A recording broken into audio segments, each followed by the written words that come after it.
संसद का शीतकालीन सत्र चल रहा है। 10 दिसंबर को एआईएमआईएम के प्रमुख और सांसद असदुद्दीन ओवैसी ने एसआईआर पर चर्चा के दौरान अपनी बात रखी। इस दौरान उन्होंने चुनाव आयोग पर संसद की तरफ से बनाए गए नियमों का पालन न करने का आरोप लगाया।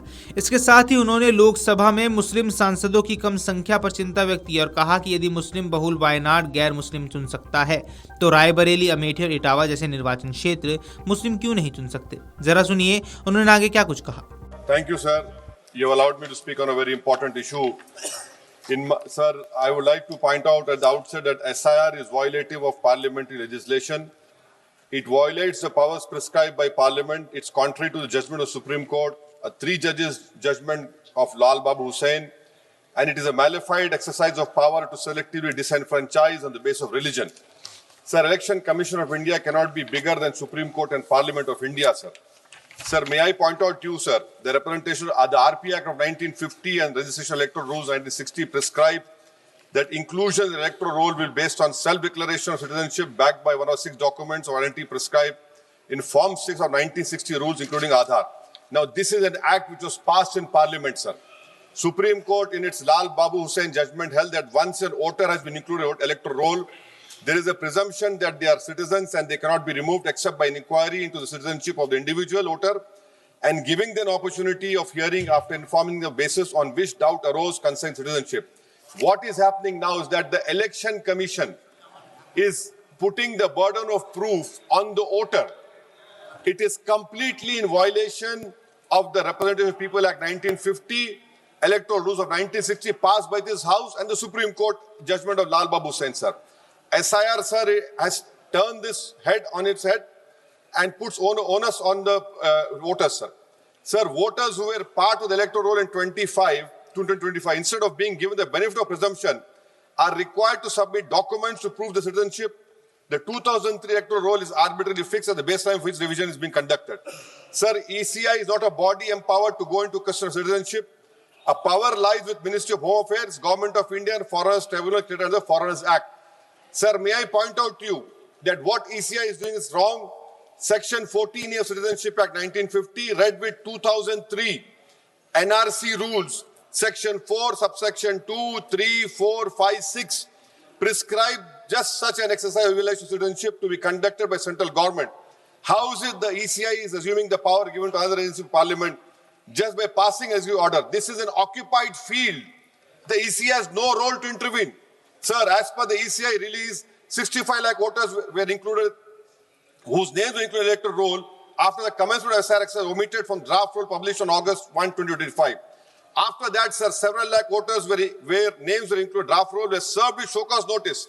I have the copy of show cause notice that doubts had arisen on their right to be included in the electoral roll and they were asked to appear in person with documents to prove that they were entitled to be included in the electoral roll. Sir, on what basis did the ECI issue these notices? How did the doubt arouse? Form 6 rule has been passed by this August House. How can the ECI do it? They are violating the sanctity of a law that is passed in this August House, sir. Eventually, 3.66 lakh such persons were deleted from the electoral roll with no order made available in the public domain, giving the reason for deletion. Sir, under the SIR order, these persons are to be referred to authorities tribunal dealing with illegal foreign migration. Now, sir, look at this, what the government is supporting the ECI. When this 3.66 lakh such persons deleted, the government immediately, which was the draft is published on 30th August and finally 30th September, this government came out with the new Immigration and Foreigners Act 2025 and was notified, and an Immigration Foreigners Exemption Order 2025 cemetery is promulgated the same day. Under this order, sir, no action under Foreigners Act will be taken against illegal entry, presence for citizens of Nepal, Bhutan, Tibet and Sri Lanka, Tamils, in addition to persons other than Muslims belonging to Afghanistan, Pakistan, Bangladesh. Sir, when Supreme Court is seized on the petition of CAA, government issues a foreign exemption order. Why? Because they realize that in this 3.66 lakh, there can be people more than the non-Muslims also to protect them. You have done it, and then after 5 years of CAA, you will give them citizenship. That is why I say that this whole exercise, sir, I'm concluding, sir. This is why I say this whole exercise is a backdoor NRC. Sir, Ambedkar was asked, is India's democracy? He said only in formal sense. To be democracy in the first substantial sense, political power was held by the most marginalized and the weakest. He repeatedly said political power is the key to social progress. You have only 4% Muslims over here. The ruling party has no Muslim member. If Lok Sabha increase representation of OBCs and the upper caste is there, now it is at the cost of whom? Muslims are not there. They're not being reflected in the secular parties. For example, if Muslim majority seats like Wayanad can elect non-Muslims, surely Raebareli, Amethi, Ottawa can elect Muslims, sir. And now coming to this electors, sir. We are only become electors. We are not getting elected. Please conclude. Sir, I'm concluding. Sir, give me 2 minutes, sir. Please, sir. Now coming to this whole donations, BJP got 88% of donations, sir. Nearly 2,243 crores. So we the people is now represented by we the private limited. I would request this ruling party to please consider adopting a mixed member parliamentary system like Germany. Each voter has 2 votes, one for their MP and one for a political party. A tally is done. First, all local winners get seats, and the rest of seats are filled with the overall number of seats. Each party matches roughly percentage. Secondly, sir, delimitation. Don't do delimitation like what you have done in Kashmir and in Assam. Because if BJP it is delimitation, another game, it has to win. Then the loser is going to other political parties. But the loser will be country's democracy. Sir, right to vote. Ambedkar called it a principal theory of the constitution. I would demand, I have put a private bill last assembly, the age of contesting elections for MLA and Lok Sabha should be brought down to 20. Rajya Sabha 25, for Vidhan Sabha 22. Why? Because, sir, we have 52% of India's population under the age of 30. What are we giving to them? So that is why I propose. And lastly, Thank you. I'm including this. Lastly, sir.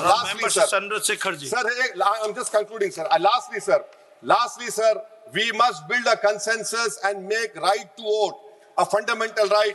I oppose the SIR. This is nothing but backdoor NRC. This is an exercise, a selective exercise to disenfranchise people in the name of religion. Thank you. दरअसल ओवैसी ने B.R. Ambedkar के विचारों का हवाला देते हुए राजनीतिक शक्ति को सामाजिक प्रगति की कुंजी बताया है। उन्होंने भारत में अल्पसंख्यकों के प्रतिनिधित्व पर जोर दिया।